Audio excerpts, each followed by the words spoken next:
अस्सलाम वालेकुम, good morning.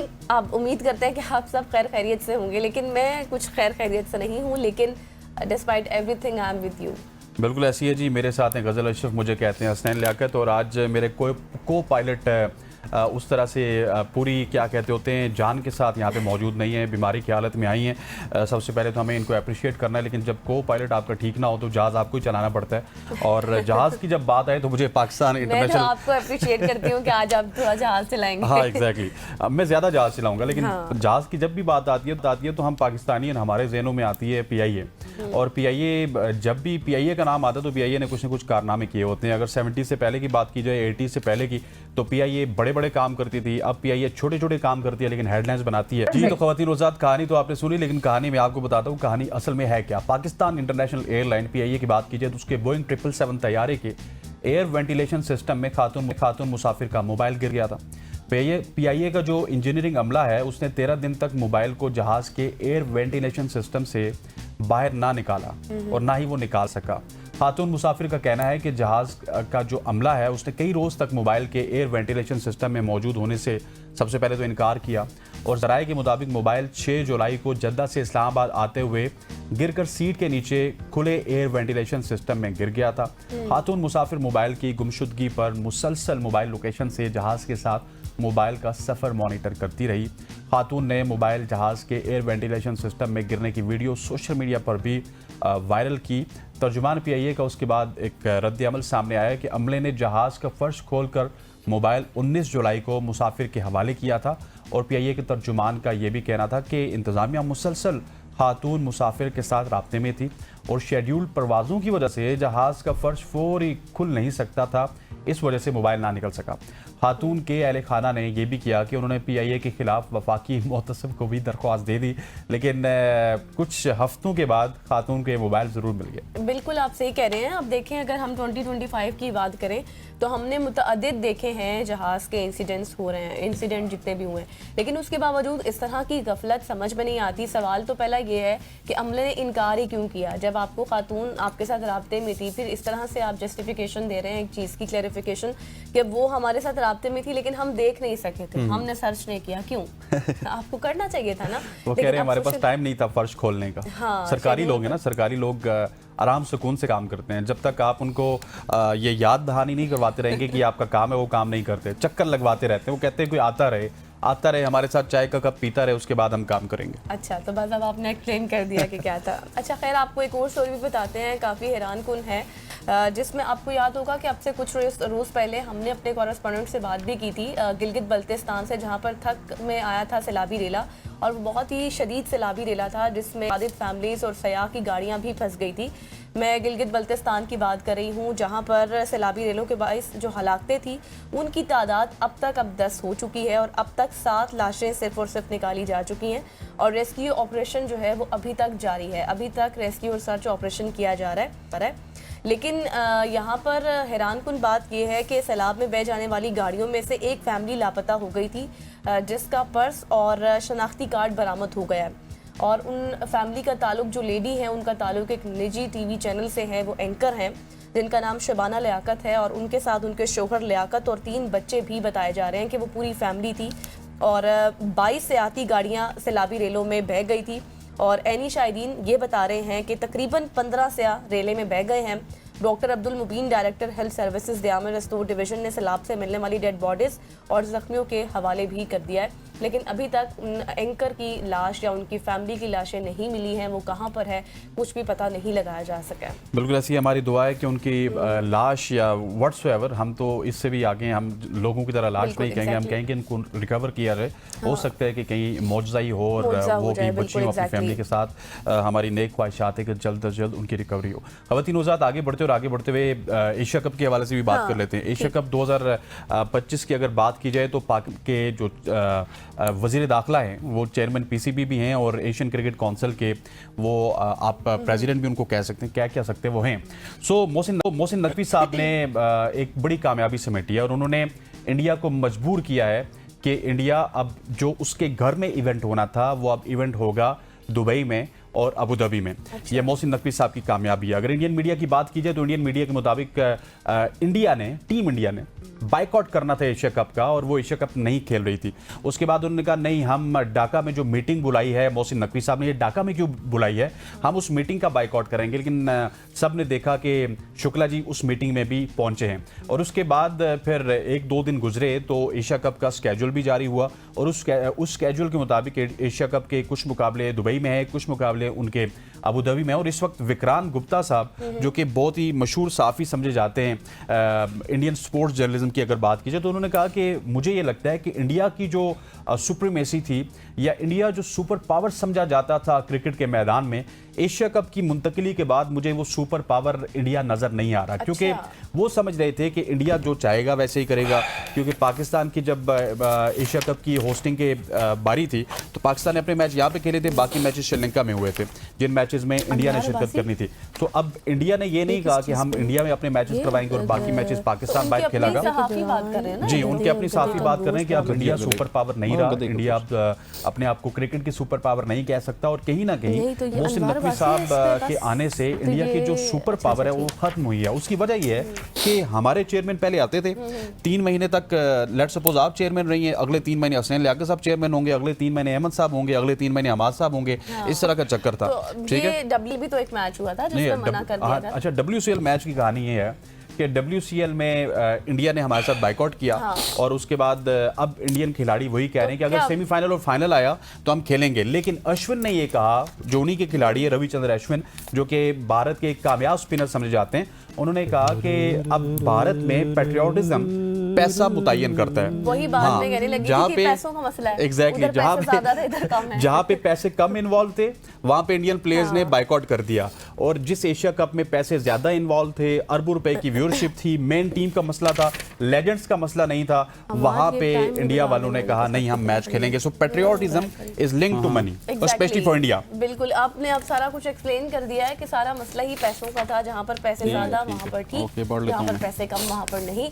आगे बढ़ते हैं और आपको बताते हैं कि वज़ीर-ए-आला पंजाब मरियम नवाज साहिबा ने बारिशों और सैलाब से मुतासरा जितने भी खानदान थे उनके लिए बड़ा ऐलान कर दिया है। ऐलान क्या है कि वज़ीर-ए-आला पंजाब ने फिरदौस अमीन मक्की साहब लाइव हैं या रिकॉर्डेड हैं? सैलाब से जितने भी मुतासरीन लोग थे उनको इमदाद देने का फैसला किया है और फी खानदान 10 लाख रुपए इमदाद देने का ऐलान किया है। सीनियर सूबाई वजीर मरियम औरंगजेब ने पिंडी भटियां और हाफिजाबाद में सैलाब मुतासरीन से मुलाकात के मौका पर वज़ीर-ए-आला पंजाब मरियम नवाज शरीफ की तरफ से ये ऐलान किया।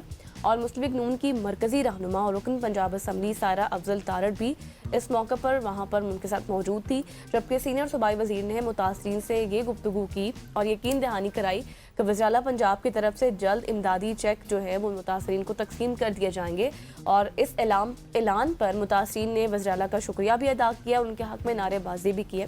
अच्छा इनिशिएटिव है, बिल्कुल ऐसी है। और अब जो हक की सच्ची हम कह सकते हैं कि मुतासरीन है वो ये पैसे 10 लाख रुपया उनको मिल सकता है। अब ये भी है कि बहुत सारे लोग वैसे ही मुतासरीन बन जाएंगे। किसी ने अपनी कच्ची दीवार एक गिरानी है और 10 लाख रुपया वसूल करना है, पाकिस्तान में ऐसा ही होता है। लेकिन हम उम्मीद कर सकते हैं इस प्लेटफॉर्म से कि जिन लोगों के घर गिरे हैं और वो वाकई, पंजाब गवर्नमेंट भी तेज है, वो बड़ा देख सुनकर ही फैसला करेगी, देख सुन के देती है। लेकिन फिर भी पाकिस्तानी हैं, हम लूप होल्स निकाल लेते हैं और कहीं ना कहीं लूप होल मिलेगा और लोग 10 लाख रुपए बटोर लेंगे। खैर ख़वातीन हज़रात, आगे बढ़ते हैं। अब पंजाब की बात हो चुकी और हम आपको बताते हैं वफाकी दारुल हुकूमत की बात। वफाकी दारुल हुकूमत के शहरी खबरदार हो जाएं क्योंकि इस्लामाबाद में दाखिल होने वाली तमाम गाड़ियों पर एम टैग लगाना लाजमी होगा। एम टैग के बगैर किसी भी गाड़ी को इस्लामाबाद में दाखिले की इजाज़त नहीं दी जाएगी। यह फैसला चेयरमैन CDA और चीफ कमिश्नर इस्लामाबाद मोहम्मद अली रंधावा की ज़ेर सदारत CDA हेडक्वार्टर्स में एक इजलास में किया गया। इजलास में शहरी सहूलतों को बेहतर बनाने के लिए मुतअद्दिद इक़दामात पर गौर किया गया और इन इक़दामात में इस्लामाबाद में डिजिटल पार्किंग, गाड़ियों पर एम टैग का नफाज और कैशलेस ट्रांजैक्शन जैसे इक़दामात शामिल हैं। और ये जब कैशलेस ट्रांजैक्शंस की बात आती है तो हमें शायद दुबई अपने माइंड में आता है, जिन्होंने 2025-30 तक ये कहा था कि हम कैशलेस ट्रांजैक्शंस की तरफ चले जाएंगे और अब उसी मॉडल के ऊपर डिजिटल पार्किंग भी होगी, एम टैग भी होगा और हमारे इस्लामाबाद में होगा। बिल्कुल, एम टैग आपको पता है, सब वैसे जानते ही होंगे, ये इलेक्ट्रॉनिक टोल सिस्टम होता है और इसको आपको चार्ज करवाना पड़ता है जिस तरह आप दीगर ऐप्स में पैसे वगैरह डलवाते हैं इसी तरह से। और अब ये इनिशिएटिव लिया गया है कि ये सब की गाड़ियों पर होना बहुत ज़्यादा ज़रूरी है। अगर नहीं होगा तो फिर अभी तो खैर नहीं, लेकिन आने वाले कुछ दिनों में फिर ना कुछ जुर्माना जुर्माने भी आयद कर दिए जाएंगे। तो लिहाजा अब आप इस हवाले से खुद ही अलर्ट हो जाएं, हमारा काम तो आपको इन्फॉर्म करना था। आगे बढ़ते हैं और आपको लिए चलते हैं भावल नगर, जहां पर वाकई निजी अस्पताल में खातून मरीजा का ऑपरेशन करने वाले 2 जाली डॉक्टर्स को गिरफ्तार कर लिया गया। डटाई उनकी चेक करें कि FIR deputy district health officer की शिकायत पर B डिवीजन पुलिस ने 24 जुलाई को दर्ज की और इसके साथ साथ FIR के मुताबिक महकमा सेहत की टीम ने जुबैदा नाइक अस्पताल हुसैनाबाद चौक का दौरा किया, जहां मुख्तलिफ कमरों में बहुत सारे मरीज ऑपरेशन के बाद जेर इलाज थे और जिनका C-सेक्शन हुआ था। जब 3 ऑपरेशन के लिए वहां पर दाखिल हुई तो 4 अफराद डॉक्टर्स को यूनिफॉर्म में एक मरीजा का ऑपरेशन करते देखा गया और जब उनको तलब किया गया, उनसे पूछा गया उनके लाइसेंस, उनकी डिग्री के हवाले से, तो उनके पास कुछ भी नहीं था। उन्होंने एतराफ़ किया कि वो एक क्वालिफाइड डॉक्टर्स नहीं है, बल्कि अस्पताल के जो मालिक है असलम हयात साहब, उन्होंने ऑपरेशन के लिए सिर्फ रखा हुआ है इन डॉक्टर्स को। और FIR के मुताबिक अस्पताल में कोई मुस्तनद डॉक्टर भी तैनात नहीं हुआ जिसके पास कोई एक्चुअल डिग्री हो, जहां पर वो काबिल एतमाद डिग्री होल्डर हो, किसी इदारे से उसने ली हो। और असलम के पास भी कोई डिग्री नहीं है। मज़े की बात यह है कि जो अस्पताल के मालिक हैं उनके पास भी कोई लाइसेंस नहीं है और मुकदमा 5 अफराद के खिलाफ दर्ज किया गया, जिनमें अस्पताल मालिक असलम भी शामिल हैं, जो मौका से अब तो फरार हो गए हैं और अब तक 2 मुल्जिमान को गिरफ्तार किया गया है। जबकि महकमा सेहत के ज़राए ये बता रहे हैं कि गैर कानूनी अस्पताल को सील भी कर दिया है और तमाम मरीजों को रेस्क्यू 1122 के जरिए DHQ अस्पताल मुंतकिल भी किया जा चुका है। That is very unfortunate. और ये कहानी सिर्फ भावल नगर की नहीं है, ये कहानी पाकिस्तान की है, ये कहानी पंजाब की है, ये कहानी सिंध की है, जिंदगियां दांव पर लगी हुई हैं। एग्जैक्टली बलूचिस्तान और KP की है। क्योंकि हर जगह पे जब आप इन्वेस्टिगेट करेंगे तो आपको इस तरह के बहुत सारे केसेस मिलेंगे, इस तरह के बहुत सारे हॉस्पिटल्स मिलेंगे जहाँ पे आपको डॉक्टर्स नहीं मिलेंगे, जहाँ पे आपको सरसरी कोई नर्स होगी और वो अपने आप को डॉक्टर कहलाएगी, या फिर इसी तरह से कोई नीम हकीम खतरा जान वाली बात होती है। तो किसी ने कभी अगर इंजेक्शन लगाने का तरीका सीख लिया है तो वहाँ पे डॉक्टर बना बैठा होगा। सो ये पूरे पाकिस्तान की कहानी, और इस तरह की कहानियाँ जब सामने आएंगी तो हमारी आवाम भी सोचेगी जाने से पहले कि इनका सर्टिफिकेट चेक कर लिया जाए, लोगों की सेफ्टी पर सवाल है। एग्जैक्टली सर्टिफिकेट जब आप चेक करें तो उसके बाद ही उन हॉस्पिटल्स में जाएं, अदरवाइज वहाँ पे भी जाएंगे आपका सबसे पहले तो जेब खर्च तो उतना ही होगा, पैसे आपको लगाने पड़ेंगे। और ऊपर से गजल ये है कि आपको पता ही नहीं है कि आप इनटेक क्या कर लें, आपने इंजेक्शन कौन सा लगवाया, आपको टैबलेट्स कौन दे रहा है, और वो बंदा दे रहा है जिसके पास कोई डिग्री नहीं है। और अस्पताल जो मालिक है उनके पास भी कोई डिग्री नहीं है और उन्होंने भी ऐसे ही डॉक्टर, ज़ाहिर है जब जो इब्तदा है वही गलत है तो फिर आगे आप क्या कर सकते हैं एक्सपेक्ट कि भाई बाकी डॉक्टर्स कितने डिग्री होल्डर्स होंगे। अगर वो बाकी डॉक्टर्स डिग्री होल्डर होते तो शायद वो वहाँ जाते ही ना और अस्पताल के मालिक को ही खुद ना खुद कुछ ना कुछ कर देते। बिल्कुल ऐसे ख़वातीन औज़ात, और ये हालात हैं पाकिस्तान के। और अब बढ़ते हैं और पाकिस्तान की कुछ बात करते हैं सैटेलाइट की दुनिया में। एग्जैक्टली पाकिस्तान का नया रिमोट सेंसिंग सैटेलाइट 31 जुलाई को लॉन्च के लिए तैयार है, जो चीन के ज़ीचांग सेंटर से लॉन्च होगा। तर्जुमान स्पार्को ने कहा है कि ये सैटेलाइट फसलों की निगरानी, ज़राअत की दुरुस्त मालूमात और शहरी मनसूबाबंदी में मदद देगा। नया सैटेलाइट आफात की पेशगी वार्निंग जैसे उसमें सैलाब, ज़लज़ले और ज़मीन का हिलना उनकी निगरानी करेगा। और तर्जुमान स्पार्को के मुताबिक ग्लेशियर्स के पिघलाव और जंगलात की कटाई पर नज़र रखने में भी ये सैटेलाइट अहम किरदार अदा करेगा। CPEC समेत कौमी तरक्याती मनसूबों की निगरानी में भी सैटेलाइट अहम मुआवन होगा और माहौलियाती निगरानी और कुदरती वसाइल के इंतजाम में नया सैटेलाइट अहम संग-मील साबित होगा। बिल्कुल एग्जैक्टली। और इस हवाले से आपको पता है ना कि ये ऑर्बिट जो है वो जब ज़मीन के गिर्द ऑर्बिट जब चक्कर लगाता है तो इसके वेरियस पर्पसेस होते हैं, जिस तरह के हसनैन ने आपको बताया। ज़ाहिर है इसमें अब जो हमारी ये वेदर कंडीशंस चेंज हो रही हैं इसका भी पता लगाया जाता है, वेदर फोरकास्ट का। फिर उसके साथ साथ साइंटिफिक रिसर्च भी होती है, फिर इसके साथ मज़ीद रिसर्चेस भी होती हैं, जिस हवाले से 31 जुलाई को कहा जा रहा है कि लॉन्च होगा। और अर्थ की जो ऑब्जर्वेशन है वो भी इसमें की जाती है, फिर नेविगेशन सिस्टम भी उसका भी पता लगाया जाता है। लेकिन अब 31 जुलाई का बताया गया है और उसके साथ साथ ये भी बताया जा रहा है कि जो ग्लेशियर्स हैं उनके पिघलाव और जंगलात की कटाई पर भी ये नज़र रखेगा। हो सकता है कि जो वेदर कंडीशंस चेंज हो रही हैं, सैलाब आ रहे हैं, इस हवाले से भी कोई मज़ीद इन्फॉर्मेशन हमें हासिल हो सके। तो इस हवाले से अब इंतज़ार करते हैं और मज़ीद इस हवाले से जितनी भी खबरें आएंगी वो आपके साथ शेयर करेंगे। आगे बढ़ेंगे और आपको बताएंगे। आपको पता है कि वैसे तो लोग जो हैं वो artificial intelligence tool chat GPT का इस्तेमाल मुतादिद कामों के लिए करते हैं और अपनी ज़ाती तफसीलात या फिर राज भी शेयर करते हैं, मगर चैट GPT तैयार करने वाली कंपनी OpenAI के चीफ एग्जीक्यूटिव सॉम ऑल्टमैन के ख्याल में AI चैट बोट से अपने गहरे राज शेयर करने से आपको अब गुरेज करना होगा, और यही सी में आप सबकी बेहतरी है। क्योंकि एक पॉडकास्ट हुआ जिसमें इंटरव्यू के दौरान सॉम ऑल्टमैन ने कहा कि एआई से गुफ्तगू के दौरान एहतियात का मुजाहरा करें। इंटरव्यू के दौरान मेज़बान ने कहा कि वह कुछ एआई टूल्स के इस्तेमाल में हेजिटेट फील कर रहे थे, क्योंकि इसमें मसला ये था कि उसे मालूम नहीं था कि इसकी ज़ाती तफसीलात कहाँ जाएंगी। और फिर उस पर सैम ने कहा कि मेरे ख्याल में ये काबिल फ़हम है कि उन्होंने कहा कि लोग खुसूसन नौजवान चैट जीपीटी को एक थेरापिस्ट या फिर एक लाइफ कोच के लिए इस्तेमाल करते हैं और पूछते हैं कि हमें रिश्तों में इन मसाइल का सामना है तो फिर हम क्या करें।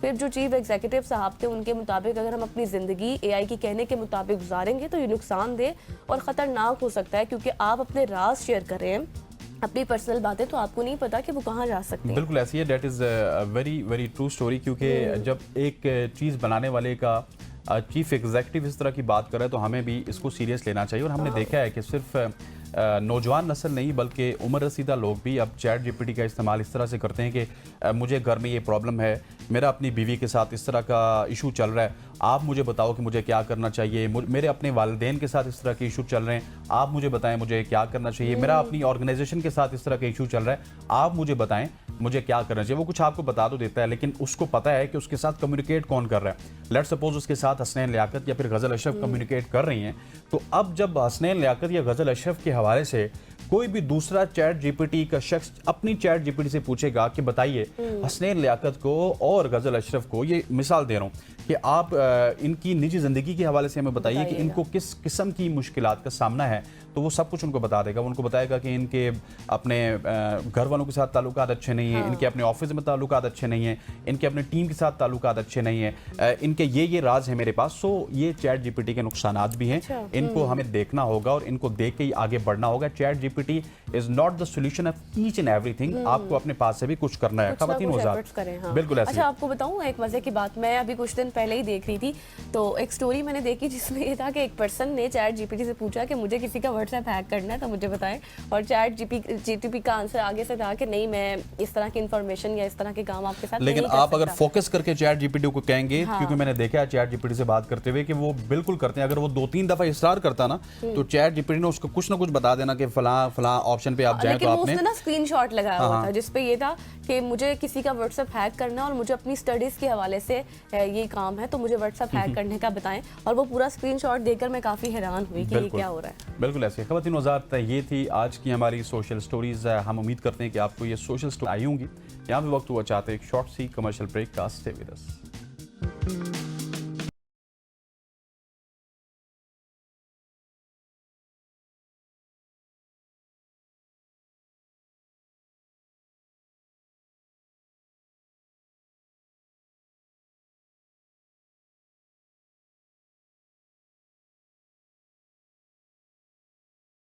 वेलकम बैक खवातीन और ज़ात। एक और अनफॉर्चुनेट खबर है हमारे पास, और ये खबर कुछ हौसला अफजा नहीं है क्योंकि लाहौर वालों के साथ तो ये एसोसिएट किया जाता था, लेकिन अब इस्लामाबाद वाले भी गधे खाते हुए नजर आ रहे हैं। क्योंकि इस्लामाबाद फूड अथॉरिटी ने छापे के दौरान गधे भी बरामद किए और गधे का गोश्त भी बरामद करके गैर मुल्की शहरी को गिरफ्तार कर लिया। तफसीलात के मुताबिक इस्लामाबाद में फूड अथॉरिटी ने तरनोल के करीब होटल्स को फराम करने वाले जो गोश्त है उसके वहाँ पे गधों का गोश्त बरामद किया, तकरीबन 25 मन तक, और 50 जिंदा गधे भी वहाँ से बरामद किए गए।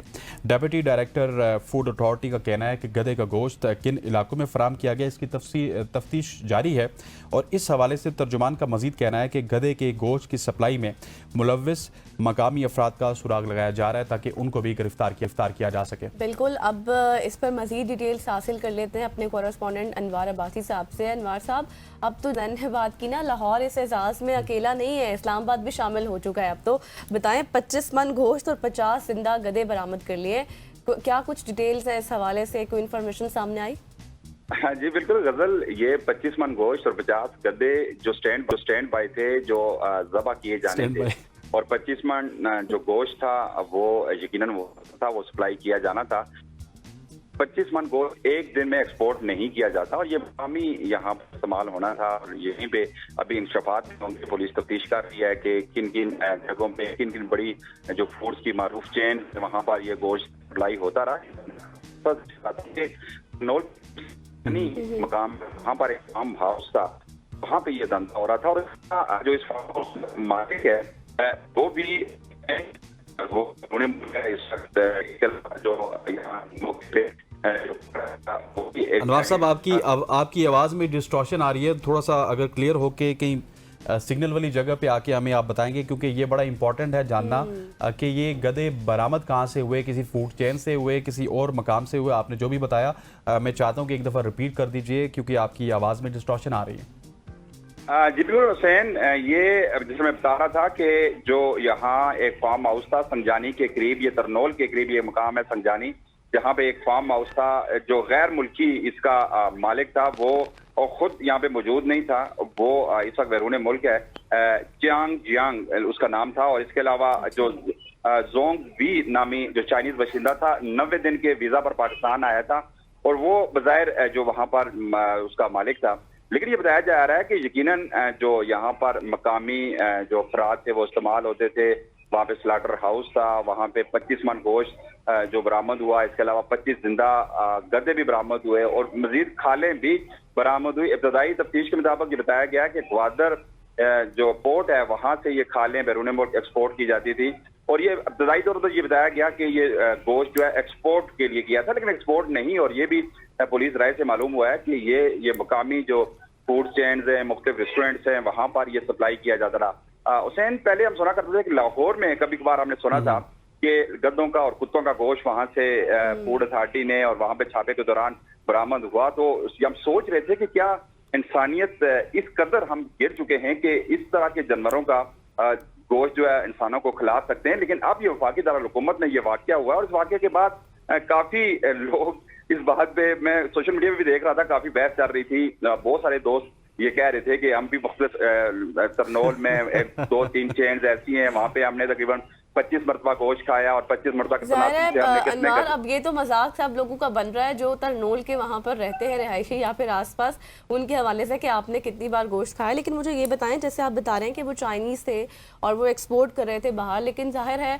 आसपास के जो रेस्टोरेंट्स हैं वहाँ पर भी तो ये सप्लाई हो रहा होगा यकीनी तौर पर। तो क्या अब उस फार्म हाउस को सील कर दिया गया है और तमाम जो लोग थे उनको भी हिरासत में लिया है? जी बिल्कुल, जो उस फार्म हाउस का मालिक था उसे भी गिरफ्तार कर लिया गया है। इसके अलावा जो वहां पर मौके पे मौजूद जो मुकामी जो लोग थे वो मौका से फरार हो गए थे। गोश्त किसे और कहां फरोख्त किया जाता है इस हवाले से भी अभी तक तस्दीक़ात तो नहीं मिल सकी, लेकिन पुलिस तफ्तीश जारी रखे हुए है। गधों को काटने वाली जगह से सैकड़ों खाले भी बरामद हुई हैं। खालें ग्वादर ले जाकर बैरून मुल्क एक्सपोर्ट की जाती थी। इसके अलावा पंजाब के मुख्तलिफ इलाकों में शहरी यहाँ से गधे फरोख्त करने आते थे। ये भी मुकामी अफराद ने बताया कि बेशतर जो शिकायत हुई इब्तदाई तौर पर यह कहा गया है कि लोग यहाँ पर गधे फरोख्त करने लाते थे। बज़ाहिर ये फार्म हाउस था और रिहायशी इलाके में था संजानी के। छापे के बाद मौजूद पाकिस्तानी जो अफराद वहाँ पर मौजूद थे वो तो मौके से फरार हो गए, लेकिन जो चाइनीज बाशिंदा था जोंग वी, उसे गिरफ्तार किया गया है। और जो मालिक था, गधा काटने वाली जगह का मालिक जो था जियांग यांग, ये बैरून मुल्क है। FIR का इंदराज हो चुका है, पुलिस तफ्तीश कर रही है। लेकिन इब्तदाई तौर पर यह बताया गया है कि जो वहाँ पे मकामी ज़राए उनके मुताबिक ये गोश्त यहाँ पे मकामी जो रेस्टोरेंट्स पे और मुख्तलिफ मकामात पर। अनवार साहब, ये प्रिसाइसली कुछ मालूम हो सका है कि कौन कौन से ऐसे रेस्टोरेंट्स हैं जहाँ पे ये गोश्त इस्तेमाल होता था? देखिए, इब्तदाई तौर पर सोशल मीडिया पे तो बहस चल रही है, वो तो आपने यकीनन लियाकत देख ली होगी, लेकिन हम असली तौर पर कुछ नहीं कह सकते। अभी तक पुलिस जराए से हमें कुछ खबरें जरूर मसूल हुई हैं, लेकिन जब तक मुकम्मल तौर पर तफ्तीश मुकम्मल ना हो जाए और उसके बाद जो मुल्ज़िम है, मर्जी मुल्ज़िम है, वो इस चीज का एतराफ ना कर ले, हम किसी भी फूड चेन का नाम नहीं ले सकते। लेकिन कबल इस वक्त होगा। अनवार, अच्छा ये बताएं कि अब बाकी जितने भी रेस्टोरेंट्स वहाँ पर उस इलाके में मौजूद हैं या जितने भी एरियाज हैं, तो वहाँ पर इंतजामिया का चेक एंड बैलेंस कैसा है, जितने भी मीट शॉप्स हैं वहाँ पर? देखिए, ये छापा जो अवामी शिकायत पर और मकामी लोगों की शिकायत पर ये फूड अथॉरिटी की जानब से मारा गया था। ताहिरा सदीकी जो हैं डिप्टी डायरेक्टर हैं, मौके पर मौजूद थी, उन्होंने देखा वहाँ पर। लेकिन इस तरह के जो वाकयात हैं इससे कबल भी होते रहे, माजी में भी इस तरह के होते रहे, लाहौर के बाद रावलपिंडी में भी इस तरह के वाकयात हुए। लेकिन हैरत इस बात की है कि food authority, Islamabad food authority इस बात से बिल्कुल बेखबर कैसे रही।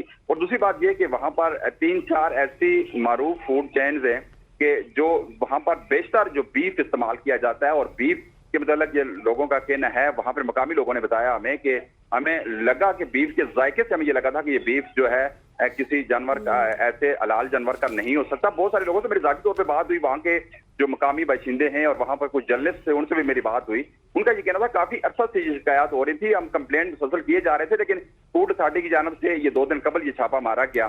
बिलाखिर मौके से गद्दे बरामद हुए हैं। लेकिन अगर इस तरह की शिकायत मसूल होती है किसी भी मकाम से, चाहे वो इस्लामाबाद का एरिया है, रावलपिंडी का, या किसी भी पाकिस्तान के शहर का एरिया है, वहां पर अगर अवामी कंप्लेंट्स होती हैं तो फूड अथॉरिटी को वहां पर जरूर एक्शन लेना चाहिए। जाहिर है मकामी लोग वहां पर जाकर वो एक्शन नहीं ले सकते थे। मैंने देखा कि छापे के दौरान वहां पे मकामी कोई यूट्यूबर्स भी वहां पर मौजूद थे, लेकिन दरअसल ये निशानदेही जो की गई थी किसी मकामी यूट्यूबर्स की जानब से की गई थी। उसे किसी मकामी शख्स ने बताया कि यहाँ पर जो गद्दों का गोश्त फरोख्त किया जाता है, ये फार्म हाउस है, यहाँ पर गद्दे लाए जलाकर फरोख्त किए जाते हैं, बड़ी तादाद में फरोख्त होते हैं, तो डेफिनेटली हमें शक है। और जब हमने देखा कि जब वहां पे कंटेनर्स खोलेंगे तो वहां पर तैयार गोश्त जो यहाँ से लेके जाना, सप्लाई किया जाना था, वहां पर मौजूद पाया लेकिन गया। अनवार साहब, क्या आप समझते नहीं, जिस तरह आपने कहा कि अभी कोई भी अंदाजा नहीं लगाया जा सकता कि कौन सी फूड चेन थी जो इस गोश्त को यूज करती थी, लेकिन हमने लाहौर के केस में भी देखा है और इस्लामाबाद में भी इससे पहले बहुत सारी ऐसे केसेस में देखा है कि फूड चेन तो आवाम को पता चल जाता है कहीं ना कहीं सोशल मीडिया के तवज्जुह से, लेकिन वो ऑफिशियल इस वजह से भी नहीं होता कि कहीं ना कहीं उनके मामलात भी पुलिस से, इंतजामिया से तय हो जाते हैं।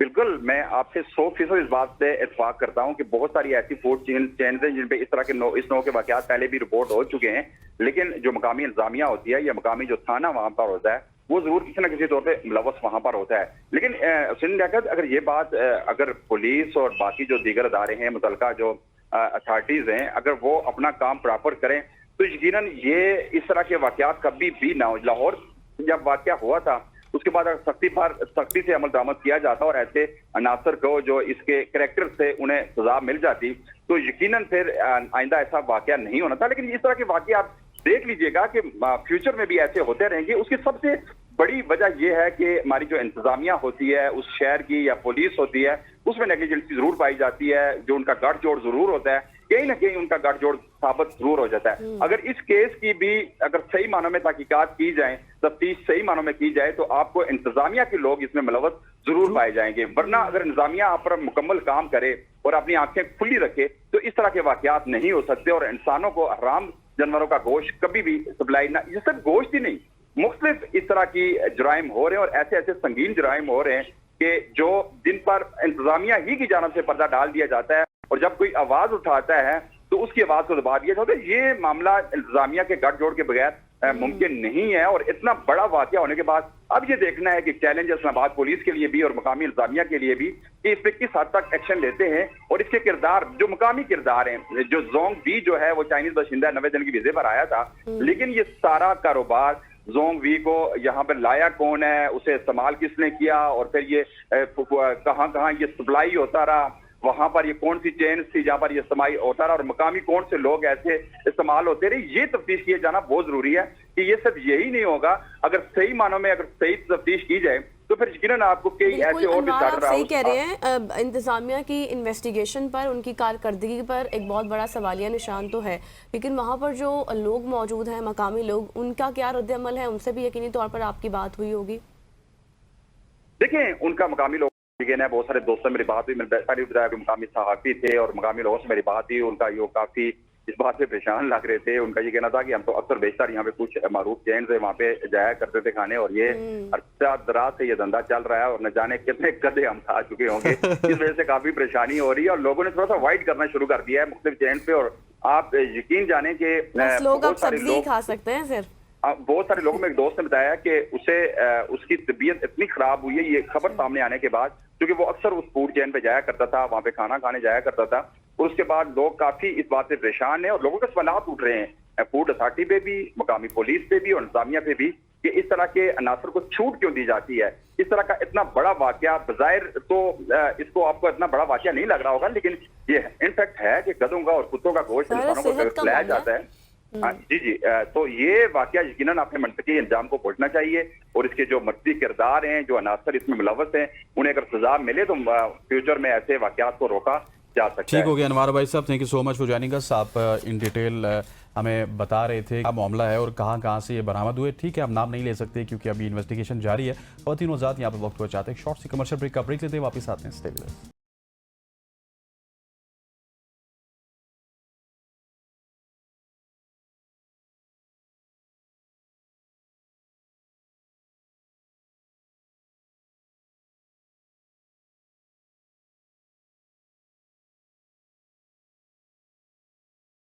Welcome back after the break. और अब मुल्क की सियासत पर बात कर लेते हैं, क्योंकि इमरान खान की अपनी रिहाई की कोशिशें मज़ीद तेज़ हैं और सियासी महाज पर एक नई तहरीक का भी ऐलान है। और कानूनी तौर पर बात करें तो सुप्रीम कोर्ट का दरवाज़ा भी खटखटाया जा रहा है। और पाकिस्तान तहरीक इंसाफ की 5 अगस्त से मुल्कगीर एहतजाजी कॉल भी है और एहतजाजी तहरीक का बाकायदा प्लान भी है और पार्टी क़यादत की जानिब से तैयारी भी की जा रही है और तैयार भी कर लिया गया मुकम्मल तौर पर। और हर टिकट होल्डर को अपने हल्के में एहतजाज की जिम्मेदारी भी सौंप दी गई है।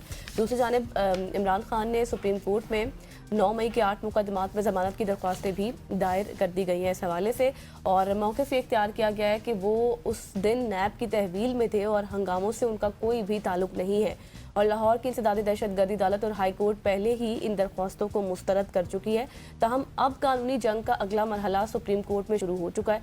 इन सब पर बात करेंगे आज। बिल्कुल ऐसे ही है। इन सब पे बात करने के लिए फिरदौस शमीम नकवी साहब, एडिशनल सेक्रेटरी पाकिस्तान तहरीक इंसाफ के हमारे साथ मौजूद हैं। Sir, thank you so much for joining us. सबसे पहले तो पार्टी की हिदायत जिस तरह की उनको मिल चुकी हैं पार्टी को कि हर टिकट होल्डर अपने हल्के में एहतजाज करेगा, क्या मुझे बताइएगा तंजीमी सतह पर इस तरह की तैयारी मुकम्मल हो चुकी है और किस तरह का एहतजाज होगा जो हल्कों की सतह पे होगा? जी देखिए, पहली चीज तो ये है कि एहतजाज एक दिन का नहीं है।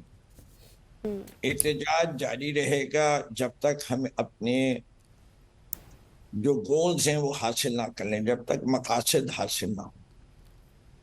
और उन मकासद में सबसे पहले आइन की बहाली है, जमहूरियत में अमल है और फंडामेंटल राइट्स हैं। पाकिस्तान को असली आज़ादी दिलानी है। ये निज़ाम जो इस वक्त मुल्क में है ये ना आइनी है, ना ये डिक्टेटरशिप है, ना डेमोक्रेसी है। इसको इसीलिए ये लोग खुद भी हाइब्रिड निज़ाम कहते हैं। हमारे आइन के तहत फौज का कोई किरदार नहीं हो सकता हुकूमत को चलाने के लिए। शायद इसीलिए ये 27वीं तरमीम लाने की सोच है कि फौज को कोई ऑफिशियल किरदार। दुनिया के अक्सर ममालिक में ऐसा कुछ होता नहीं है, लेकिन ये भी देखेंगे इस वक्त जो कुछ पाकिस्तान में हो रहा है वो पाकिस्तान को एक बनाना रिपब्लिक के करीब करीब ला चुके हैं। जिस किस्म के फैसले अदालतों से आ रहे हैं उससे अवाम को इस बात का तो यकीन हो गया कि अदालतों से कोई इंसाफ न मिलेगा। जो हम कर रहे हैं वो हम सिर्फ इनको एक्सपोज कर रहे हैं। हम दरवाजा खटखटा के दिखाना चाहते हैं कि रिजर्व सीट 2 वाली सीट को 5 सीटें मिलेंगी। ये कहलाती है प्रोपोर्शनल रिप्रेजेंटेशन पाकिस्तान स्टाइल। इसी तरीके से सोफे के नीचे छुप के और पर्दे के नीचे छुप के गवाही दे के 150 लोगों को सजा दिलवा दे, ये भी कहलाती है विटनेसेस पाकिस्तानी स्टाइल। हम तो जाते रहे हैं उस कमरे में, ना इतना ऊंचा सोफा है कोई जिसके नीचे छुप जाए और किसी को नजर भी नहीं आए, ना ऐसे कोई पर्दे हैं, ना ऐसी कोई एक्सेस दी जाती है ऐसे लोगों को जो पार्टी में कोई जानता ना हो जिसको, और वो उस कमरे में आके बैठ भी जाए। भाई ऑब्वियसली सारे एक दूसरे को भी जानते हैं और खान साहब से सामने जाने के पहले कोई उनको लेके अंदर आता है। तो ये कैसे लोग थे जो ये सब कर चुके और ना वो ड्यूटी पे थे। वो सारा जो है इतना मजाक बन रहा है मीडिया के ऊपर उन लोगों को जिनको अभी सरगोदा में सजा दी गई। आज या कल में फैसलाबाद की भी आ जाएगी, कोट लखपत की भी आ गई है। बिल्कुल। पाकिस्तान में किसी को यकीन नहीं है कि इंसाफ हुआ है। चली जाइए सड़क के ऊपर और पूछ लीजिए कि क्या ये इंसाफ के तकाजे पूरे हुए, क्या आप लोग मुतमईन है इलेक्शन के नताइज से। छोड़िए किसी पार्टी का जिक्र, आवाम से जनरली पूछने से यही सवाल। मुझे तो हर शख्स कहता यही नजर आता है कि जी ये कोई इलेक्शन है, ये तो फ्रॉड है अवाम के साथ। बिल्कुल। ये जो करवा रहे हैं ये समझते हैं इनसे ये अवाम में ये इनके लिए प्यार बढ़ रहा है, नहीं बढ़ रहा। सही। नहीं अच्छा बढ़ा सर, ये भी बताइएगा, अब आप बिल्कुल दुरुस्त फरमा रहे हैं। अभी जिस तरह मैं अपने इंट्रो में भी जिक्र कर रही थी, खान साहब की जितनी भी कानूनी मुश्किलात हैं, फिर एहतजाज की भी कॉल है, तहरीक के हवाले से भी है, फिर पार्टी के कुछ अंदरूनी इख्तलाफात भी हैं, तो क्या इन सब में तहरीक का फ्यूचर ठीक ही हम समझे पुरअमन एहतजाज की होगा, या फिर कमज़ोर हो सकता है इस तमाम तर मामले से आपकी तहरीक भी? देखिए, अगर मैं एहतजाज में सड़क बंद होती है तो वो पुरअमन है या इश्तियाल अंगेज है, ये तो जो ये चाहे कर ले। जो लोग 9 मई का फॉल्स फ्लैग ऑपरेशन कर सकते हैं वो हर चीज कर सकते हैं। जो 26 मई को नवंबर को बेतरीक गोली चला सकते हैं और फिर हॉस्पिटल्स का रिकॉर्ड गायब कर सकते हैं, कर सकते हैं। जहां पुलिस और फौज वाले मिलके प्राइवेट गाड़ियां जला सकते हैं, सब कुछ कर सकते हैं। इस मुल्क में है ही नहीं कानून, कानून की बालादस्ती है ही नहीं। There is no rule of law. Therefore when you talk about revolution, तो रेवोल्यूशन जो भी रुख बिल्कुल। इख्तियार करेगी, हम एज अ पार्टी जो है सिर्फ पुरअमन एहतजाज पे यकीन रखते हैं। अच्छा नकवी साहब, मुझे ये बताइएगा कि हमने देखा है कि पिछले 24 घंटों में जो बानी पीटीआई का ट्विटर हैंडल है या फिर फेसबुक हैंडल है, उससे डायरेक्ट एक कन्फ्रंटेशन आ रही है। वो चीफ ऑफ आर्मी स्टाफ के हवाले से बात कर रहे हैं, उनको मुर्द इल्ज़ाम ठहरा रहे हैं। इसके हवाले से आपका क्या मौक़िफ़ है? मेरे ख्याल से मैं अगर यही सवाल पलट के आपसे कर दूं कि इस वक्त मुल्क का निजाम कौन चला रहा है, तो मोहसिन नकवी का स्टेटमेंट देख लीजिए। मोहसिन नकवी कहते हैं कि जी आज तक इससे ज्यादा कभी फौज और सिविलियन गवर्नमेंट की कॉपरेशन ही नहीं रही है। तो जवाब तो सीधे सीधे है ना, जो कुछ हो रहा है जब वो आईनी नहीं हो रहा तो गैर आईनी काम सिर्फ बंदूक की ताकत पे हो सकते हैं, और बंदूक किसके हाथ में वो भी हम सबको पता है। और पाकिस्तान की 77 साल तारीख के लिए कोई नई चीज भी नहीं होगी।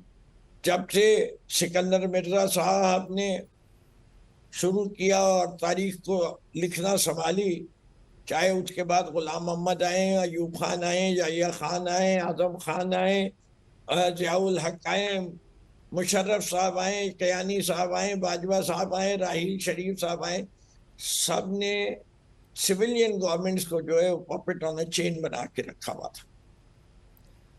सही। अच्छा सर, थोड़ा सा आगे बढ़ते हैं। मुझे ये बताइएगा, अगर हम 9 मई के हवाले से बात करें तो 9 मई में जितने भी रहनुमा थे वो जो रूपोश हुए थे, उनका हम देख सकते हैं तहरीक में दोबारा से वो फाल हो सकते हैं इस तहरीक में? सर 30 सेकंड हमारे पास प्लीज। ये मेरे ख्याल से देखिए, जब ऐसे मामलात होते हैं, बहुत सारे अभी भी आ चुके हैं, अनाबाद पप्पी भी आए हैं, उस्मान डार वापस आए, केस टू केस मैटर करता है। हतमी तौर पे हम किसी को नहीं कहते, लेकिन मेरे ख्याल से वो लोग जो मैदान में खड़े रहे हैं। ठीक हो गया सर। नकवी साहब, thank you so much for joining us sir, thank you so much. आपके वक्त का बहुत बहुत शुक्रिया। ख़वातीन वज़ारत additional secretary general Pakistan Tehreek Insaf फिरदौस शमीम नकवी साहब मौजूद थे। यहाँ पे वक्त हो जाता है एक शॉर्ट से कमर्शियल ब्रेक का। ब्रेक लेते हैं, वापस आते हैं। स्टे विद अस।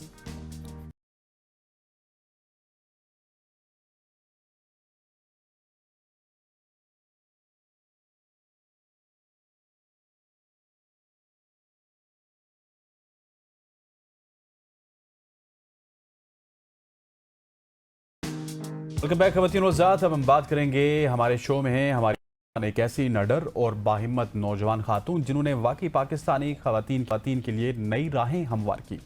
ये है बरीरा, जो कि पहले भी हमारे पास आ चुके हैं। पाकिस्तान की पहली सोलो खातून बाइकर हैं जिन्होंने अकेले, सबसे पहले जब ये आई थी तो लाहौर से खुंजराब पास तक का तारीखी सफ़र किया था, और ऐसे दुश्वार गुजार रास्तों पर भी बाइक चलाई जहाँ सिर्फ जीपें जाती हैं या फिर 4x4 जाती है।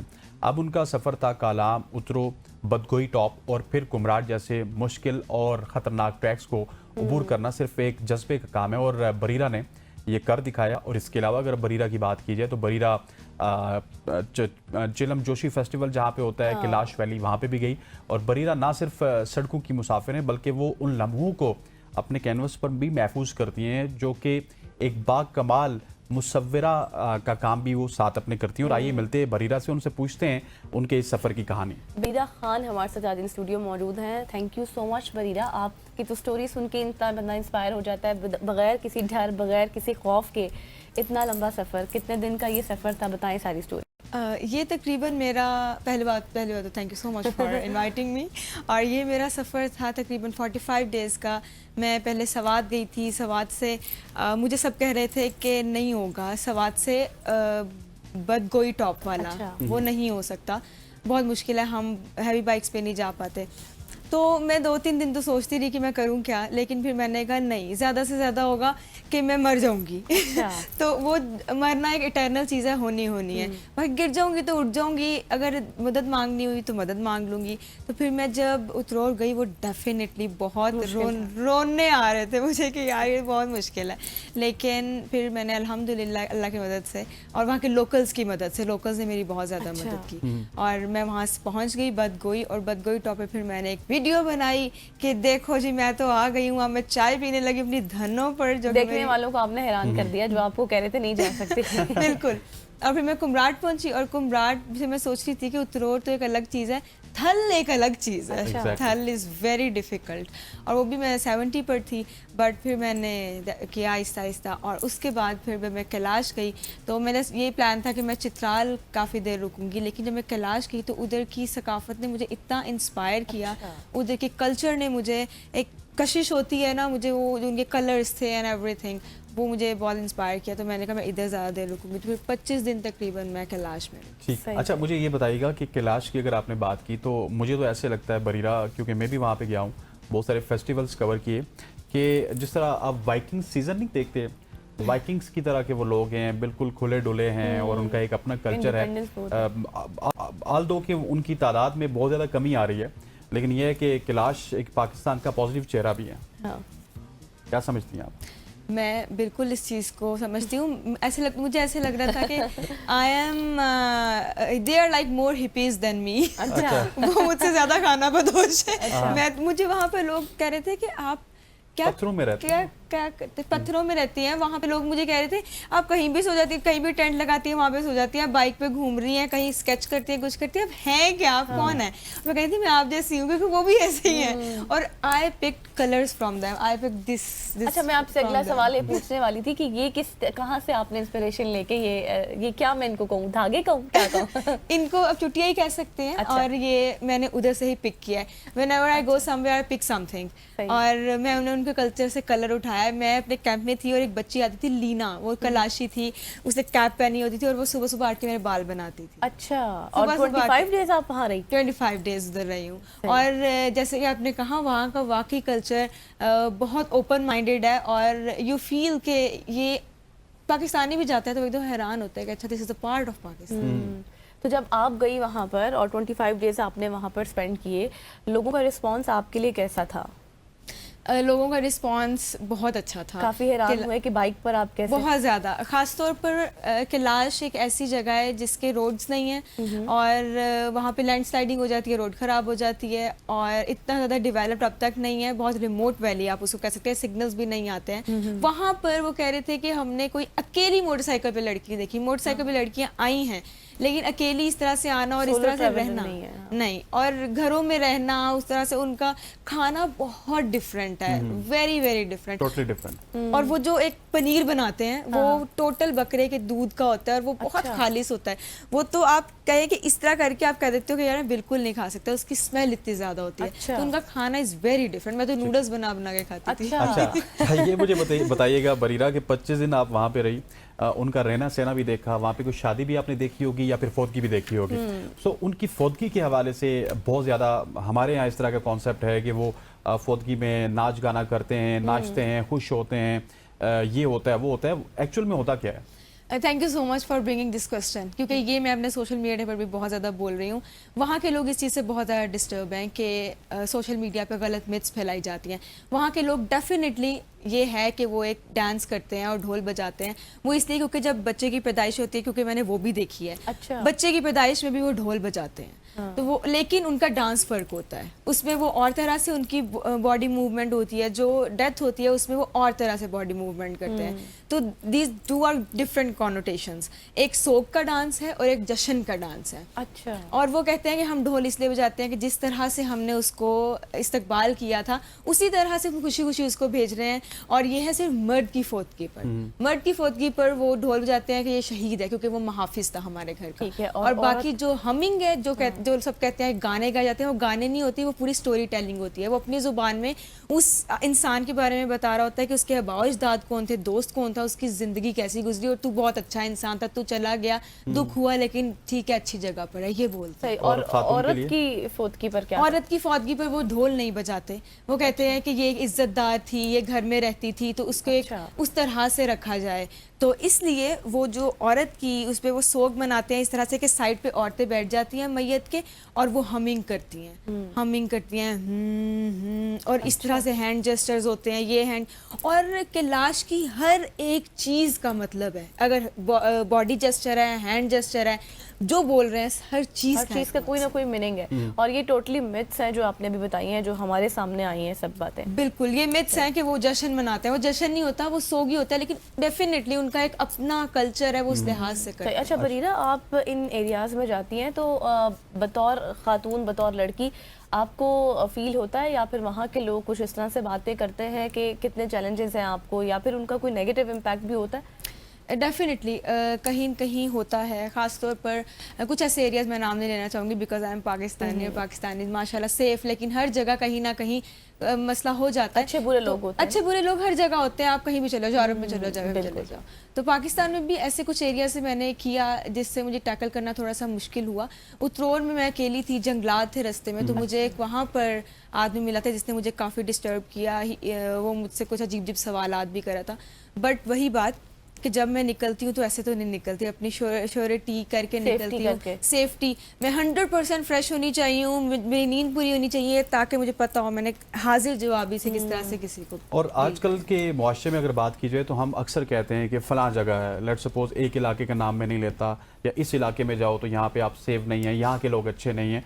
आप बीइंग अ गर्ल ऊपर से 70 पे भी जाती हैं, फिर आप कैंपिंग भी करती हैं, फिर लोगों के घरों में भी रहती हैं। हाँ। तो पूरे पाकिस्तान में कभी कोई आपके साथ ऐसा वाकया हुआ कि आपको फील हुआ यार कि यहाँ पे मैं सेफ नहीं हूँ? पर्सनली फील आई हो कभी आप? हाँ, ये इस टूर में मुझे ऐसा लगा कि पहली बात तो मैं ये बताना चाहूँगी कि मर्दान और मालाकंड, इन चीज़ों, इन लोगों के बारे में मुझे लगता था कि उफ मैं कैसे जाऊँगी। अच्छा। लेकिन ये बेस्ट लोग हैं। अच्छा। बहुत अच्छे लोग हैं ये, इन्होंने मेरी बहुत खातिर तवाज़ु की, बहुत मेहमान नवाज लोग हैं ये। लेकिन उतरोर से बदगोई और फिर कुमराट, जो ये वाली पट्टी है ना, यहाँ पर थोड़ा सा मुझे फील हुआ कि मैं अनसेफ हूँ। इस वजह से मैं कलाम से डायरेक्ट कुमराट पहुँची थी, रास्ते में मैंने स्टे नहीं किया। वहाँ पे मुझे थोड़ा सा फील हुआ था कि, और रास्ते में रात भी हो जाती है आप जब ट्रेवल कर रही होती है बाइक पे? आई यूजुअली ट्राई कि रात ना हो, मैं उससे पहले ही स्टे करती हूँ। लेकिन क्योंकि कलाम से उतरोर मैंने सोचा था कि मैं उतरोर में स्टे कर लूँगी, लेकिन उतरोर में मुझे बिल्कुल सेफ नहीं लगा। और उसके बाद जब मैं कुमराट गई हूँ तो थल में मैंने सोचा, क्योंकि उस वक्त 9 बज चुके थे रात के थल में, तो मैंने कहा थल से पहले कर लेती।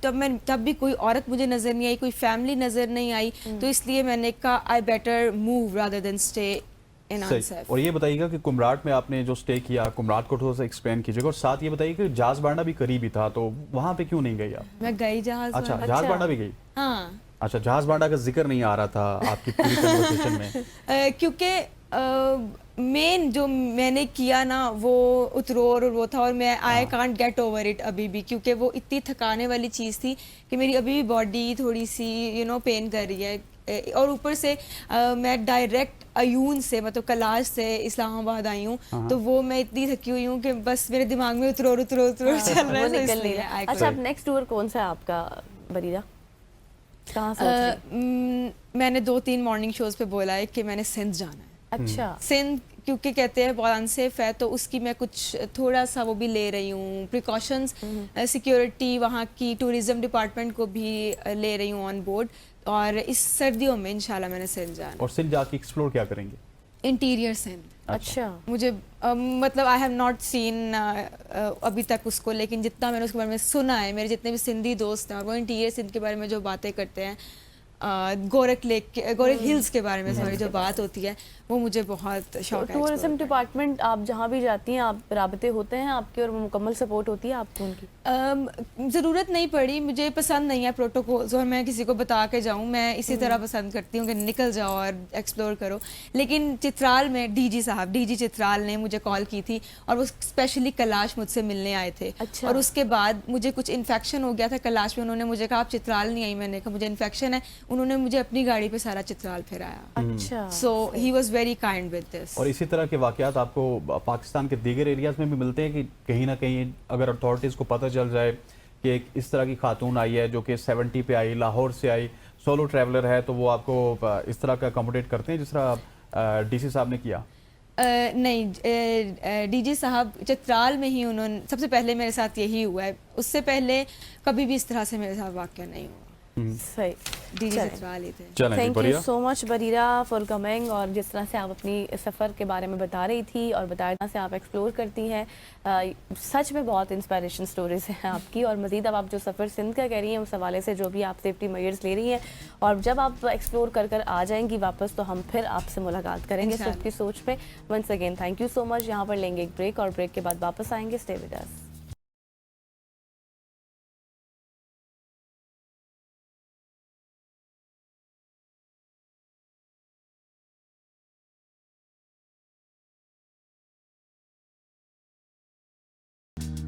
वेलकम बैक खवातीन रोज़ात। आज हमारे साथ एक और बासलाहियत नौजवान तो मैं नहीं कह सकता, एक कम सिन बच्ची भी इनको कह सकते हैं आप, मुसन्निफ़ा मौजूद हैं जिन्होंने कम उम्र में ऐसा कारनामा सर अंजाम दिया जो बड़े बड़े अदीब जिसका ख्वाब देखते हैं। यह ईमान जावेद जिन्होंने कम उम्री में ही क्रिसेंट मून के नाम से अपना नावल लिखा और दुनिया में अपनी पहचान बनाई। आइए मिलते हैं ईमान से और जानते हैं उनकी तख्लीकी सफ़र की कहानी उन्हीं की ज़ुबान। बिल्कुल, ईमान जावेद कर लिया है जो कि नॉवेल्स भी लिखती हैं और शॉर्ट स्टोरीज भी लिखती हैं। Thank you so much Iman for your time. सबसे पहले तो हमें ये बताएं कि ये शौक़ आपने कौन सी उम्र से शुरू किया, कब पैदा हुआ, पहला नावल आपने कौन सा लिखा? थैंक यू सो मच कि आपने मुझे अपने शो में इनवाइट किया।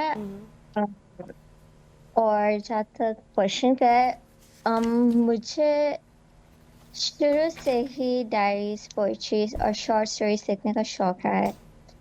इनिशियली मैं पहले अपने लिए स्टोरीज लिखती थी, like a secret world no one knows about, but क्योंकि अब हम लाइक के लोगों से सुनते हैं कि ये हो गया इसके साथ, ये हो गया, और ऑब्जर्वेशंस मैं ऑब्जर्व करती थी लोगों को, और इस तरह से न्यूज़ वगैरह हर जगह हमें नजर आता था माशरे के ऊपर, माशरे में जो इनजस्टिस हो रहा है उस और रिलेटेड। जो सराउंडिंग्स में आपका हो रहा था वही सराउंडिंग्स में होने वाले तजुर्बात आप कह सकती हैं, एक्सपीरियंसेस कह सकती हैं, उनको आपने इस नावल में डाल दिया।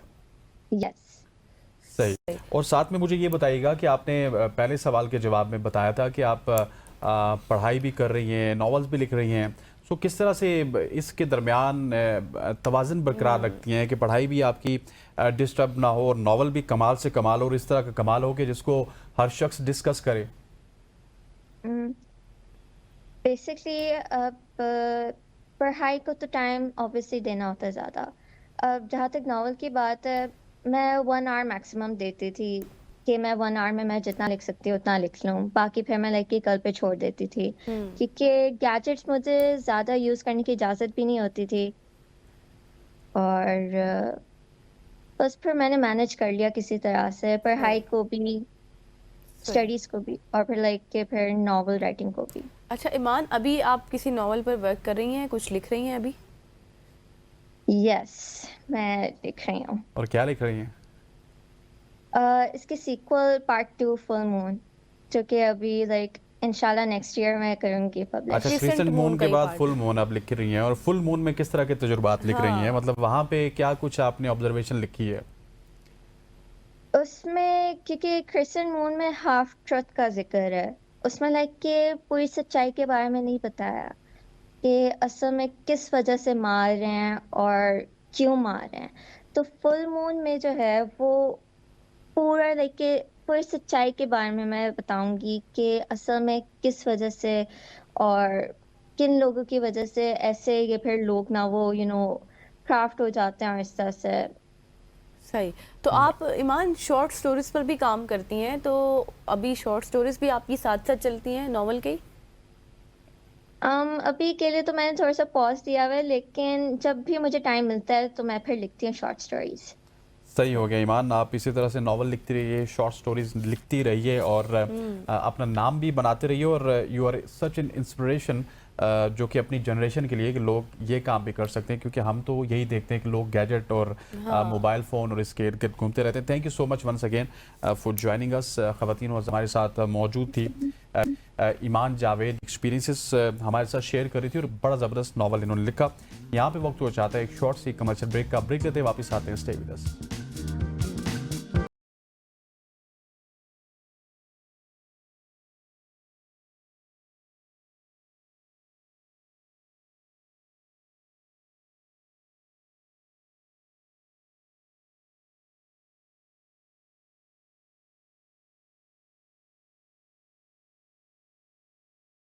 Welcome back after the break. और अब बात कर लेंगे, बहुत ही इंपॉर्टेंट सेगमेंट है, क्योंकि पाकिस्तान में सिविल सर्विस का ख्वाब देखने वालों का सबसे बड़ा हदफ होता है सीएसएस एग्ज़ाम के हवाले से। और हर साल हज़ारों उम्मीदवार कैंडिडेट्स जो होते हैं वो किस्मत आजमाई करते हैं, मगर कामयाब सिर्फ वही होते हैं जो दुरुस्त हिकमत अमली, मेहनत और समत के साथ तैयारी करते हैं। अगर आप भी चाहते हैं कि आपका नाम भी उन कामयाब उम्मीदवारों में हो, तो आज का शो आपने लाजमी देखना है और ये सेगमेंट आपने स्पेशली लाजमी देखना है, क्योंकि हम जानेंगे कि सीएसएस की तैयारी किस तरह से हम कर सकते हैं, मुकम्मल उसका रोड मैप जानेंगे। और इस मौजू पर हमारे साथ कौन मौजूद है? जी हाँ, हमारे साथ मौजूद है आले इमरान नकवी साहब। Sir thank you so much for joining us. Sir सबसे पहले तो अगर सीएसएस की बात करें तो बिल्कुल ठीक कहा गज़ल ने कि हर शख्स का ये ख्वाब होता है कि सीएसएस वो करे, कामयाब हो और स्पेशली जाके कोई एसी लगे या फिर उसके बाद फॉरेन सर्विस में काम करे। लेकिन सीएसएस को पास करना इट्सल्फ एक बहुत बड़ा ही गंभीर मसला बन जाता है, क्योंकि अगर 100 बंदा यहाँ पे आके किस्मत आजमाई करता है तो 2 ही पास होते हैं या 3 पास होते हैं। तो क्या वजह है कि सीएसएस में इतना ज़्यादा कामयाबी का रेशो नहीं है? क्या क्या गलतियाँ करते हैं हम? जी, first of all thank you so much to both of you for inviting. और सेकेंडली बिल्कुल आप दोनों ने जिस पॉइंट को रेज किया है वो बिल्कुल करेक्ट है, ऐसा ही है। हम लोग मतलब जो सुनने में आता है, हम लोग ये तो सोच लेते हैं कि जी सीएसएस करना है, सीएसएस करना है, एवरीबडी से सीएसएस करना है, सीएसएस करना है, लेकिन ये नहीं पता कि सीएस होता क्या है, सीएसएस को हमने कहाँ से स्टार्ट करना है, इसके लिए हमें किस तरह एक टाइम फ्रेम हमने एलोकेट करना है। तो उसी चीज को लेके मैं सबसे पहले आपको ये बताना चाहूंगा कि सीएसएस होता क्या है। सीएसएस बेसिकली एब्रीवेशन है सेंट्रल सुपीरियर सर्विसेज।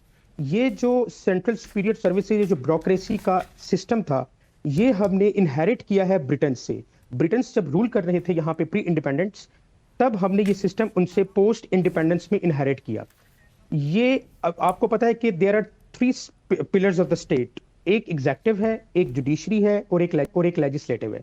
ये जो एग्जेक्टिव ब्रांच है, जो एग्जेक्टिव का जो पिलर है, ये बेसिकली सीएसएस, ब्यूरोक्रेट्स, ये सारे वो हैं, ये वो मशीनरी है जो कि कवानीन को, लॉज को इंप्लीमेंट करती है। अब सीएसएस होता क्या है? सीएसएस मैंने जिस तरह बताया कि ये एक ब्यूरोक्रेसी का एक निजाम है जिसके जरिए कवानीन को जो भी गवर्नमेंट होती है वो इंप्लीमेंट करती है। अब सीएसएस में सब्जेक्ट्स क्या होते हैं, सीएसएस का क्राइटेरिया क्या होता है, उस पर मैं बात करूंगा। सबसे पहले मैं बात करूंगा इसकी एज लिमिट पे। जो सीएसएस होता है, इसकी जो एज लिमिट होती है वो 30 इयर्स होती है। मैक्सिमम एज लिमिट 30 इयर्स है और मिनिमम एज लिमिट 21 इयर्स है। अब आपने ये कट ऑफ डेट्स क्या होती हैं? कट ऑफ डेट जो कि हम अक्सर सुनने को आता है कि कट ऑफ डेट जो होती है वो बेसिकली देखें, अगर हम सीएसएस 2026 को ऑप्ट कर रहे हैं, देना चाह रहे हैं, तो 2026 का जो सीएसएस है उसके लिए जो कट ऑफ डेट होगी वो 31 दिसंबर 2025 है। यानी कि आपने अपनी डेट ऑफ बर्थ को जहां से माइनस करना है वो 31 दिसंबर 2025 से करना है। इसके बाद आप ये जान पाएंगे कि क्या आप उस क्राइटेरिया पे फॉल कर रहे हैं या नहीं। होते हैं जो सोचते हैं कि ये एज रिलैक्सेशन 2 इयर्स की है, 3 इयर्स की, ये क्या है? एज रिलैक्सेशन उन तमाम लोगों के लिए है जो गवर्नमेंट सर्वेंट्स हैं, जो गवर्नमेंट की ऑलरेडी गवर्नमेंट को सर्व कर रहे हैं। ये उनके लिए 2 इयर्स की एज रिलैक्सेशन होती है प्लस ये उन लोगों के लिए भी है जो जीबी के रहने वाले हैं, गिलगित बल्तिस्तान के रहने वाले हैं, जो बलूचिस्तान के कुछ ट्राइबल एरियाज हैं, कुछ माइनॉरिटीज हैं, कुछ बुद्धिस्ट कम्युनिटीज हैं, ये सिर्फ उनसे जो बिलोंग करते हैं उनके लिए भी 2 साल की एज रिलैक्सेशन है। अब हम आगे चलते हैं डोमिसाइल। आप आपका जहां का भी डोमिसाइल है पूरे पाकिस्तान में, अगर आप नेशनल है, पाकिस्तान के नेशनैलिटी है आपके पास, और आपका डोमिसाइल किसी भी प्रोविंस का है, तो आप एलिजिबल हैं सीएसएस पे का एग्जाम देने के लिए। फिर हम आगे बात करते हैं सब्जेक्ट्स की। इसमें टोटल 1200 मार्क्स होते हैं, 600 मार्क्स होते हैं वो कंपलसरी सब्जेक्ट्स के होते हैं, और जो 600 मार्क्स हैं वो ऑप्शनल सब्जेक्ट्स के होते हैं। अब जो 600 मार्क्स कंपलसरी सब्जेक्ट्स के हैं, उसमें हमारे कंपलसरी सब्जेक्ट्स तो बड़े कॉमन हैं। 100 मार्क्स का इंग्लिश ऐसे होता है, इंग्लिश प्रेसी होता है, पाकिस्तान अफेयर्स हैं, करंट अफेयर्स हैं, जीके है, जनरल नॉलेज, ये जनरल साइंस एंड एबिलिटी है, इस्लामिक स्टडीज है। ये वो सब्जेक्ट्स हैं जो हम अपने थ्रू आउट एकेडमिक करियर में करते आते हैं। हम 9th में, मैट्रिक में, first year, second year, even के 5th क्लास से अगर हम देखें तो हम ये तमाम सब्जेक्ट्स हम पढ़ते आते हैं। हमने कहीं ना कहीं इन सब्जेक्ट्स को जरूर किसी ना किसी तरीके से टच किया होता है। अब चलते हैं हम ऑप्शनल सब्जेक्ट्स की तरफ। जो हमारे ऑप्शनल सब्जेक्ट्स होते हैं वो भी 600 मार्क्स के होते हैं। उसमें कुछ 7 ग्रुप्स हैं। अब 7 ग्रुप्स, चूंकि ये जो रूल्स होते हैं ये कैबिनेट बनाती है, तो उन्होंने ये 7 ग्रुप्स इस तरह बनाए हुए हैं कि बेसिकली किसी भी प्रोफेशन का बंदा, अगर किसी ने अकाउंटेंसी में किया है, अगर किसी ने इकोनॉमिक्स में किया है, अगर कोई पॉलिटिकल साइंस के बैकग्राउंड से, अगर कोई लॉ के बैकग्राउंड से, तो ये जो ग्रुप्स हैं, ऑप्शनल ग्रुप्स हैं, ये उन तमाम प्रोफेशनल जो लोग हैं उनको कवर करते हैं। इसमें हमने देखना ये होता है कि जैसा कि मैं एक ग्रुप की बात करता हूँ, ग्रुप 1 जो है उसमें इकोनॉमिक्स है, अकाउंटेंसी एंड ऑडिटिंग है, ये 200 मार्क्स के सब्जेक्ट हैं। और उसके बाद उसमें पॉलिटिकल साइंस है, इंटरनेशनल रिलेशंस है। अब आप देख सकते हैं कि अगर किसी ने अकाउंटेंसी में किया हुआ है तो वो 200 मार्क्स यहां से ऑप्ट कर सकता है। आपने टोटल इन 7 ग्रुप्स में से 600 मार्क्स के सब्जेक्ट्स ऑप्ट करने होते हैं। बिल्कुल जी। जब आप ये 1200 मार्क्स अपने, ये 600 मार्क्स ऑप्शनल के, 600 कंपलसरी के रख लेते हैं, इसका मतलब है आप 1200 मार्क्स आपने रख लिए।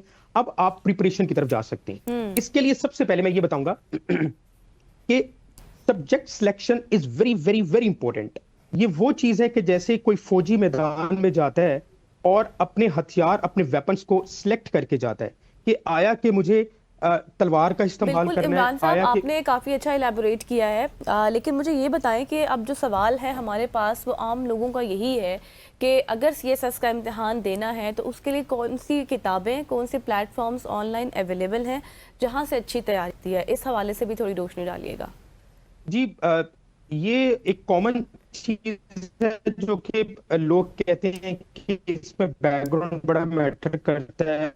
आप एजुकेशन पढ़े हूँ, आप फलां इंस्टीट्यूट के पढ़े हूँ, तो आपने, ये एक मफरूज है। इसमें ये ऐसी कोई बात नहीं है।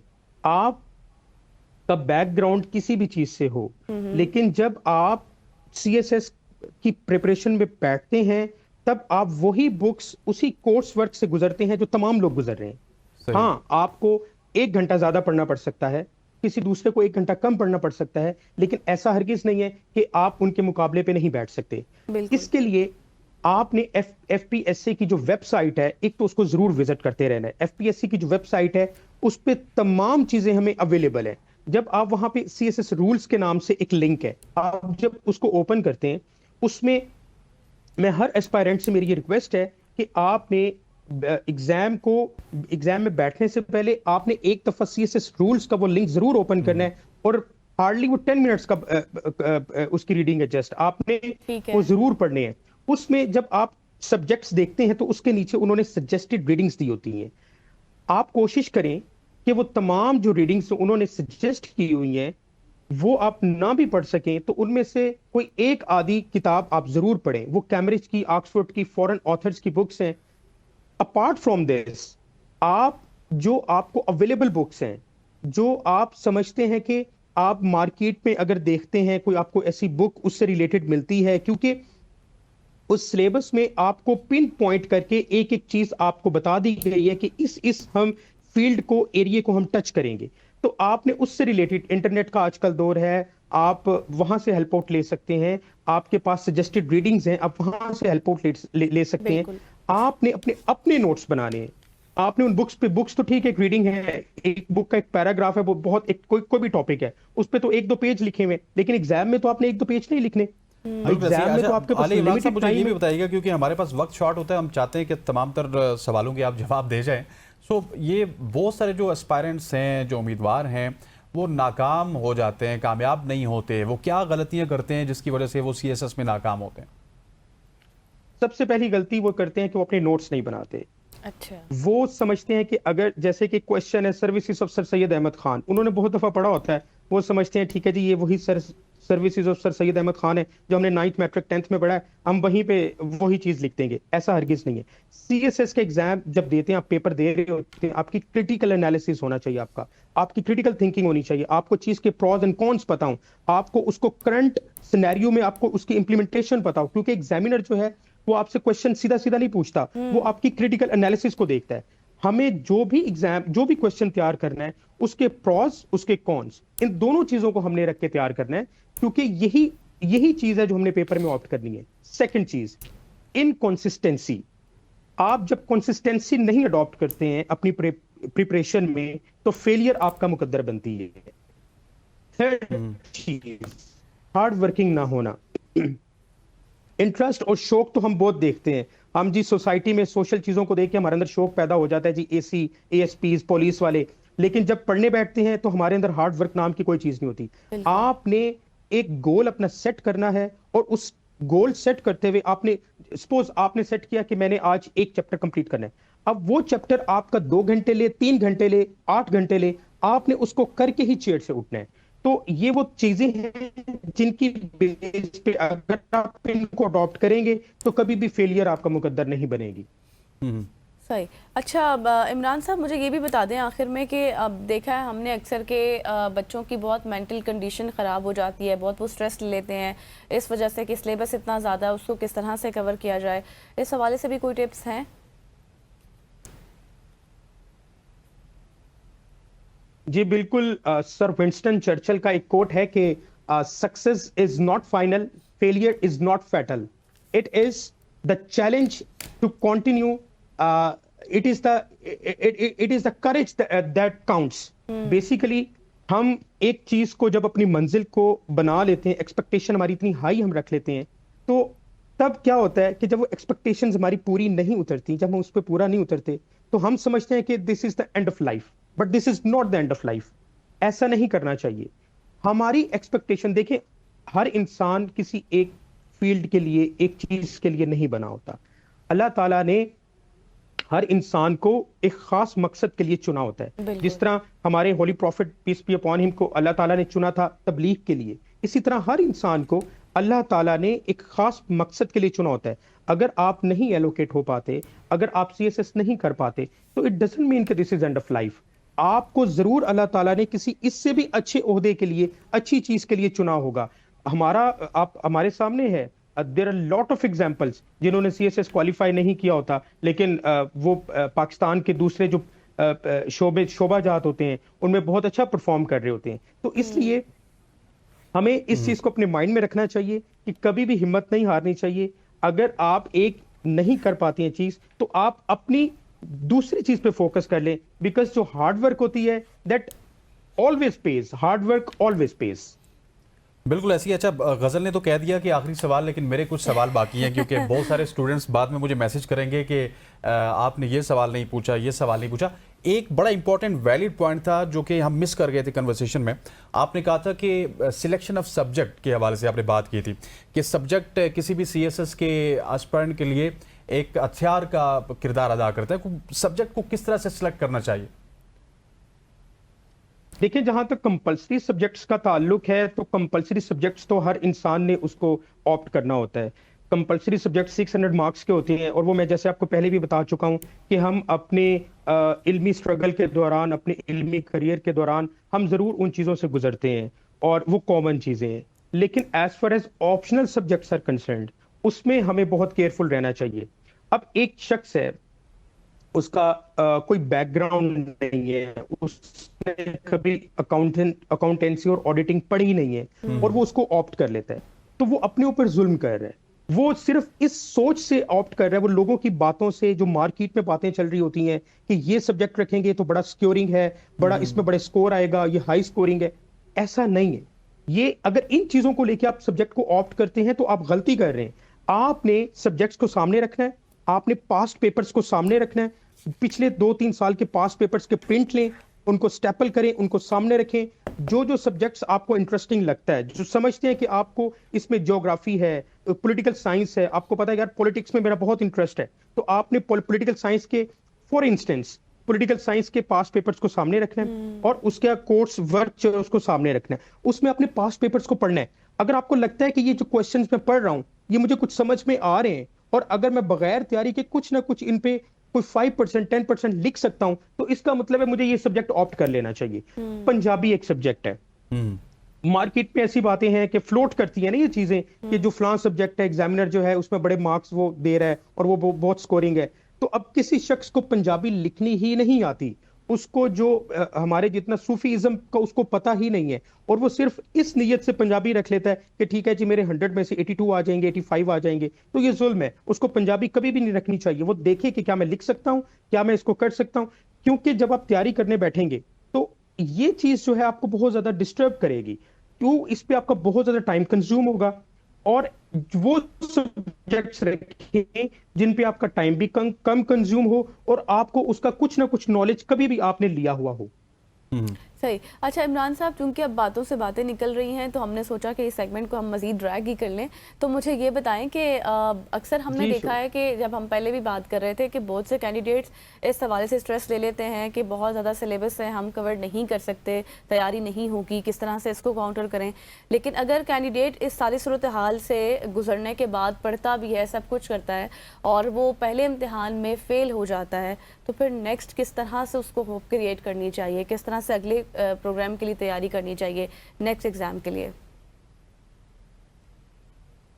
जी बिल्कुल, मैंने अपनी डिस्कशन के बिल्कुल स्टार्ट में आपसे एक बात की थी कि हमेशा अपने नोट्स बनाएं, बुक को सामने रखें। बुक आपको नॉलेज देती है, उसके बाद आपने एक कॉपी को, बॉल पॉइंट को अपने साथ रखना है। आप अपने प्रिसाइज करके शॉर्ट जितने भी नोट्स हो सकते हैं वो बनाएं। कोई भी एक टॉपिक है, उस टॉपिक का एक पॉइंट्स में ना उसको लिख लें। किसी भी एक टॉपिक को उठाएं और उसको पॉइंट्स में लिख लें। For example rotation of sun, rotation of earth, ये टॉपिक्स हैं। इन टॉपिक्स को जब आप, या स्ट्रक्चर ऑफ अर्थ, मैं एक स्ट्रक्चर ऑफ अर्थ पे बात करता हूँ, एक टॉपिक है। स्ट्रक्चर ऑफ अर्थ को आप जब लिखेंगे उसके नीचे आप उसके जस्ट पॉइंट्स बना लें, 2-3 पॉइंट्स में आप लिख दें। उसके बाद इसी तरह जब आप पूरी बुक के लिखेंगे, पूरी बुक के जब आप पॉइंट्स बना लेंगे तो उस कॉपी पे, आपके रजिस्टर पे, वो हार्डली 2 से 3 पेजेस की एक पूरी बुक कवर हो जाएगी। आपने उन नोट्स को हमेशा संभाल के रखना है। और अगर आप ठीक हो गया नकवी साहब, thank you so much for your time sir. बहुत शुक्रिया आपके वक्त का। आपसे हम सैर हासिल गुफ्तगू भी की और उम्मीद करते हैं कि जो CSS का इम्तिहान देने वाले स्टूडेंट हैं उनको इस सेगमेंट से बहुत ज़्यादा फ़ायदा हुआ होगा। ख़वातीन व हज़रात, सुबह की सोच से इतना ही। मुझे गज़ल अशरफ को और हमारी पूरी प्रोडक्शन टीम को इजाज़त दीजिए। अल्लाह ने के बाद। अल्लाह हाफ़िज़।